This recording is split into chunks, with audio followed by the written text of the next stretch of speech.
The child on the left is my son Caleb. On August 22nd or 23rd, 2015, my wife woke him up from a nap. He was 10 months old. Woke him up from a nap that he was previously in perfect health, and he was completely paralyzed from the waist down. Had no feeling whatsoever. She called me from work. We rushed to the hospital. Hospital had absolutely no idea what to do with it, so they sent us via ambulance to a bigger hospital here in the state. And even we stayed there for 3 or 4 days, and MRI, blood test, they had no idea what caused this or what was causing this. They just, he'd been vaccinated. I think polio was July 15th. So I mean, they asked if he was vaccinated. We said yes, and we didn't think anything more of it. And he was about 24 hours before he had any movement in his lower legs. First was his right leg, which came back pretty normal. And then his left was, we were the better part of 6 months really nursing that back to health. He had a really serious case of drop foot when it was all said and done, and his Achilles tendon was like always, I don't know, just too short or whatnot. Just a symptom of the paralysis. There was nothing of that beforehand. Beforehand, he was starting to walk with me on his own. So it was black and white. But back in 2015, nobody knew anything about what is now called AFM, I believe. And the symptoms, the timeline, everything is exactly that. And that was the first year there was a massive outbreak, like 3 times as many as ever before in America. And he was one of them. And there was no research, nothing, no cures, no treatments, no answers if this was something that could be reoccurring.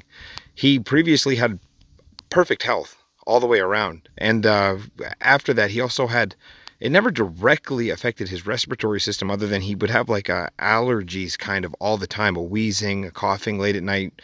Where we live is extremely humid in the summer and extremely dry in the winter. So, we get the best of both worlds. And he was a year or two just seeming short of breath when he was at rest. But he came out of that. Again, we didn't receive, we only heard something from the CDC a couple of years ago, just stating that they didn't know what it was, that it essentially wasn't polio itself, and it wasn't an enterovirus, some enterovirus DV or D68, something like that, which they previously thought it could have been.